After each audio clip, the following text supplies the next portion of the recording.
This is a video of Douglas Murray speaking on Jordan Peterson's show, talking about what Israel could actually do to fight off Hamas. The terrible hand of Iran is behind Hamas and Hezbollah. Mm-hmm. Iran has absolutely no compunctions about sacrificing every single Palestinian to the cause in as brutal a fashion as possible to capitalize on the public relations scandal that can be made of that. Yeah. They've got no feeling whatsoever for the Palestinians. They're pure cannon fodder in the eternal war against the great Satan and Israel, right? The US and Israel. Yeah. That seems appropriate? Absolutely. Okay, so what the hell? I went to Oxford, and the first bloody thing that those half-wits asked me when I was on stage was if I was happy about this tweet I made on October 8th, which was, "Give them hell, Netanyahu," which I paid quite the price for, let me tell you. And although not so much a price as many people have paid, put it that way. And so what's Israel to do when they're faced with a disposable people, so to speak, that will be sacrificed at a moment's notice by their own leadership, by their own corrupt philosophy, and by the mullahs of Iran? What possible response could Israel have, except to roll over and submit? Well, a lot of people would like them to do that, of course, but that's not an option. There's a famous story that Joe Biden tells. It's actually a good story for Joe Biden. Being Joe Biden, he's told it a lot. But he when he was a young senator, he once met Golda Meir, former prime minister of Israel, indeed the prime minister during the 73 war. And she famously said to Joe Biden when she was showing him around, you forget, Senator Biden, we have a secret weapon. And Biden thought that Golda Meir was going to tell him about Israel's nuclear project. And he was all ears. And he said, "What's your secret weapon?" She said, "We have nowhere else to go." Right. So anyone who thinks that rolling over is a possibility for Israel is simply somebody who wants them to be gone. What is clever about Hamas and its backers in Iran, the Iranian Revolutionary Government, is that they know exactly how to put Israel in an even more intolerable situation each time they attack. So, for instance, they know that if you kidnap Israelis, one of the absolutely central things of the fabric of Israeli society, as with most Western societies, is you don't allow your citizens to remain behind, just like you don't leave your soldiers behind. That if you fall behind enemy lines, if you are taken behind enemy lines, the state will do everything it can to get you back. And that has been a compact in Israel since the foundation in 48, and a really central thing.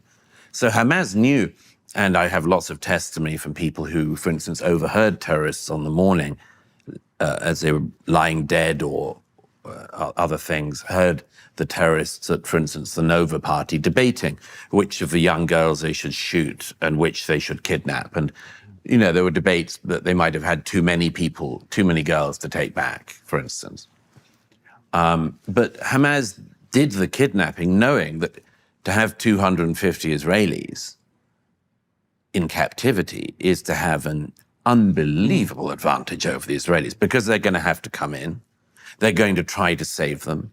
They're going to try to rescue them. They'll exchange hundreds of terrorists for single Israelis. As happened recently, an exchange of Palestinian prisoners in Israeli jails for committing acts of terrorism, preparing suicide vests, trying to carry out bombings, and much more, knife attacks.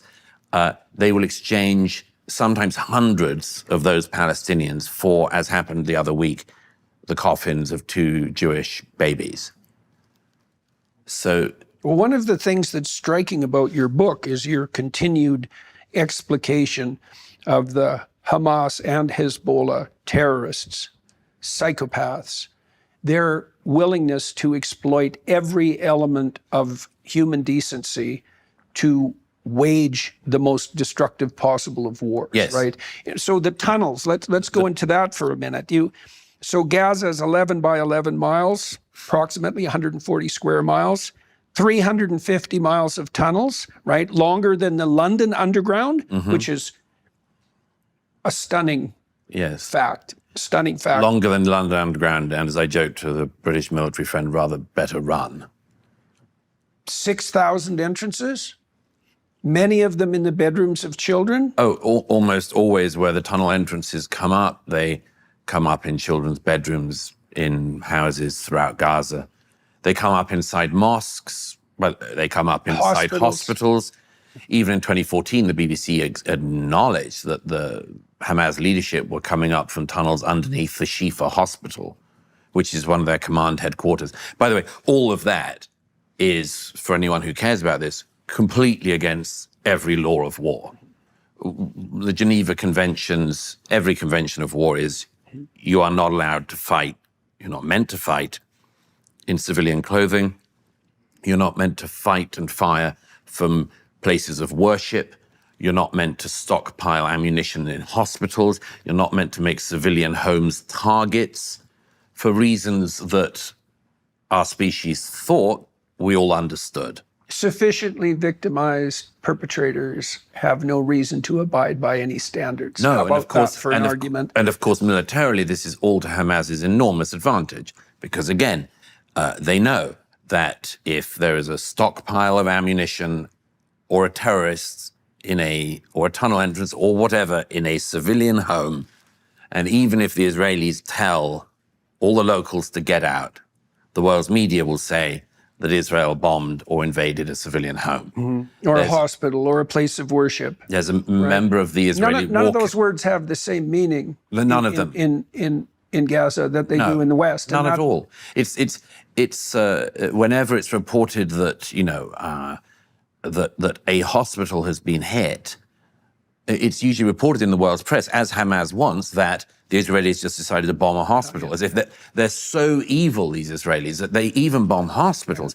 There was a member of the Israeli War Cabinet, Gadi Eisenkot, who I quote in the book because he lost his son fighting in Gaza in the aftermath of October the 7th, and the next day he lost his nephew, also fighting in Gaza. His nephew was killed because, as the Israelis were trying to do this incredibly delicate military operation to get back the hostages, destroy the leadership of Hamas, and minimize any possible civilian casualties, Gadi Eisenkot's nephew was fired upon from a mosque by Hamas terrorists who gleefully opened fire on him and his unit.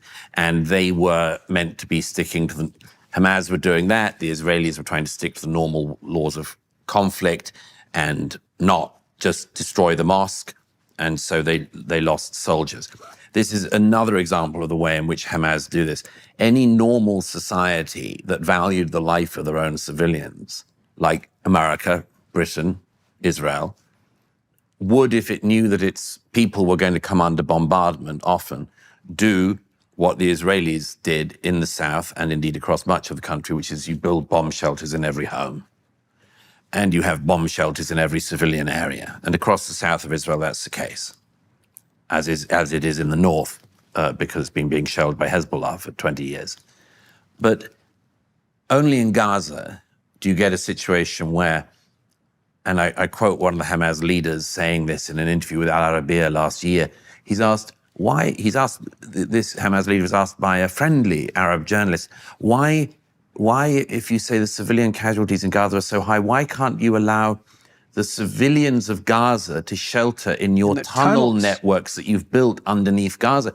And the Hamas leader says, but the tunnel system is not for the civilians. The tunnel system is for our fighters and for our weaponry. And the interviewer says, well, who's to look after the civilians? And he says, well, the international community. Right. Well, that's just testament to the fact that the Palestinians are essentially cannon fodder for the eternal war against Israel and the United States. Yes, but it's even worse than that. That of course, an army that fights by the laws of war, which the IDF does, like the American army, like the British army, makes mistakes for sure, like the American army, like the British army, but that fights by the laws of war. When it encounters a terrorist army like this, the civilized army seeks to minimize the civilian casualties, as the IDF has done, and anyone who claims that it hasn't just does not know what's been going on for the last 18 months. And believes Hamas reports. And believes Hamas reports. Which why would anyone ever believe Right. Hamas reports? Yeah, it's. I mean, why go to a mass murderer to find out their account of their actions? You know. But the point is that when an army like that encounters an army that not just desires death for its enemy, but desires death for the people it purports to govern, and with a kicker in it, seeks death itself. This is a realm of fanaticism and what I call it's a death cult, a cult that literally worships death. The leadership of Hamas, who I quote in the book, have for decades boasted about the extent to which they love death, embrace death. And one of the underlying things in this book, as you know, which we'll come on to doubtless later, but is what happens if a society that actually values life encounters a death cult that worships and glories in death for its foes, but also for itself. And we have Suffering and death. We have seen such movements throughout history. We have seen them, but most of the world has forgotten about them. And I would argue that Israel, to a great extent, forgot about them until 6:30 in the morning on October the 7th, 2023.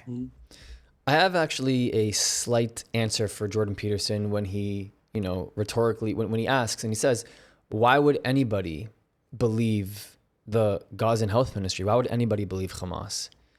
Well, they have been programmed to believe them. They've been programmed to feel bad for them. They've been programmed to think that Israel is just committing every possible crime against humanity, against the Palestinians, breaking every international law possible, that anything that Israel does, even if they were to send a delegation to go rescue Americans because there was a natural disaster in America, they still would blame Israel somehow for doing something, even it's deemed as good. That's why. He knows that, obviously. I'm not telling Jordan Peterson that he doesn't know that. He's rhetorically asking the question. And that's unfortunate, and it's also a very hard fight to put up when this level of indoctrination has been deeply invested in. I mean, they have brilliantly built themselves, and they, you know what? I'll give credit where it's due. Hamas and Qatar and how they have planned this out over such a long period of time to literally indoctrinate, to literally brainwash. Shtifat moach.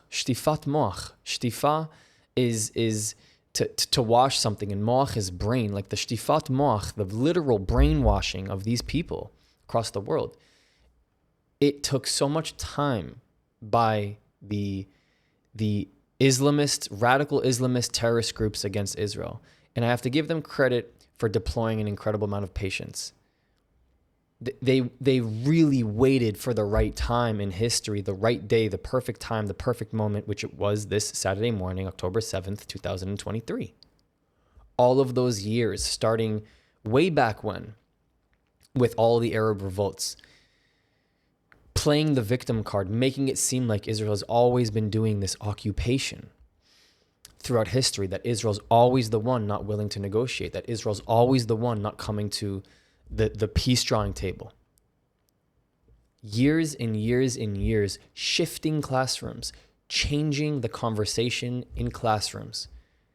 One classroom at a time, compounded over decades, leads to what we've seen, leads to exactly what we've seen, which is students believing the Gazan health ministry, students standing in solidarity with Hamas, Queers for Palestine. That's what we've seen. Chants for the Intifada at prestigious universities. That is exactly what you're going to get. They knew very well this is what they wanted. And they succeeded. And we have to untangle this web. And it seems like the knot that is so tight so far, and